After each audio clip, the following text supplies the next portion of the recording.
Gandrīz ikvienā sarunā par to, kā Latvijai kļūt bagātai un labklājīgai valstī, neizbēgami tiek piesaukts eksports. Eksports, inovācijas, augsts pievienotās vērtības ražošana, pozitīva ārējās tirdzniecības bilance. Tie visi ir svarīgi faktori, kas liecina, uz cik stipriem pamatiem būvēta valsts ekonomika.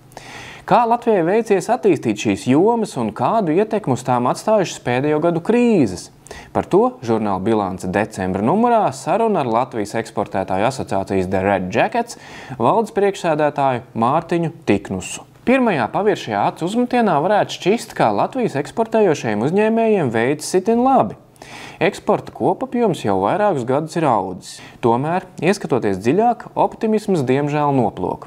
Jo ātri atklājas, ka eksporta nozarē gandrīz visās svarīgākajās frontēs mēs atkal atpaliekam no saviem vistiešākajiem konkurentiem – igauņiem un lietuviešiem.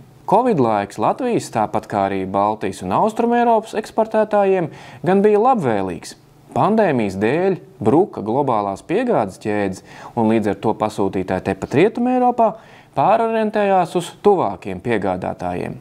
Arī pret Krieviju un Baltkrieviju vērstās sankcijas pēc Ukrainas kara sākuma pašas par sevi Latvijas eksportu daudz neskāra, jo sankcionēto preču grupās, kas pārsvarā saistīts ar militāro industriju, Latvija nav bijis liels piegādātājs. Cita lieta, ka daļa uzņēmēji, izvērtējot gan reputācijas, gan finanšu pārskaitījumu un citus riskus, paši šogad atteikušies no preču eksportu uz Krieviju, skaidro Mārtiņš Tiknuss.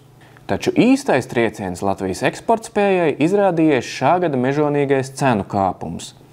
Tas atsedzis un uzrādījis vairākus mūsu ekonomikas vājos punktus.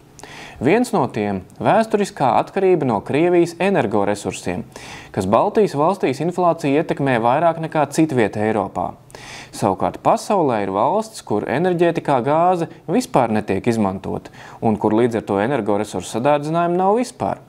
Lieki teikt, ka tas Latvijas un Baltijas eksportētāju konkurētspēju šobrīd strauji pavājina. Reālais efektīvais valūtas kurs jau 2020. gadā bija nokritis līdz 2009. gada līmenim, bet šodien tas noteikti ir vēl sliktāks, prognozē Mārtiņš Tiknuss. Arī augsts pievienotās vērtības ražošanas kontekstā Latvija nav pirmrindniekos. Iemesls ir pārāk zemais valsts finansējums zinātnē, inovācijām, jauna produktu radīšanai, kur atpaliekam no Baltijas kaimiņiem.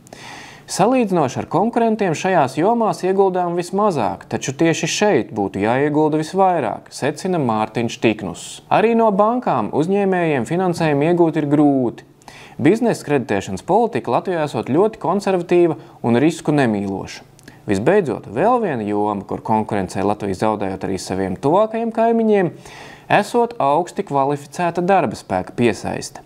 Birokrātijas process ārvalstnieka darba vīzas nokārtošanai Latvijā ir pārāk lēns. Lai to labotu, valstī būtu jāievieš īpašs zaļais koridors eksportējošajiem uzņēmumiem, kuri atbilst noteiktiem kritērijiem.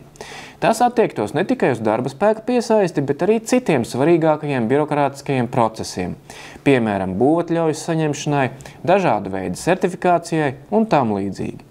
Tāpat efektīvāk jāizmanto arī iekšējie darba spēka resursi, un valstī būtu jābūt savai cilvēku resursu attīstības politikai, kādas Latvijai aizvien nav, norāda Mārtiņš Tiknuss. Savukārt pašiem eksportētājiem šobrīd būtu svarīgi rūpīgi izvērtēt savu klientu portfeli, lai saprastu, cik reāli ir iespēja, ka pasūtījumi no viena vai otra klienta varētu strauji samazināties.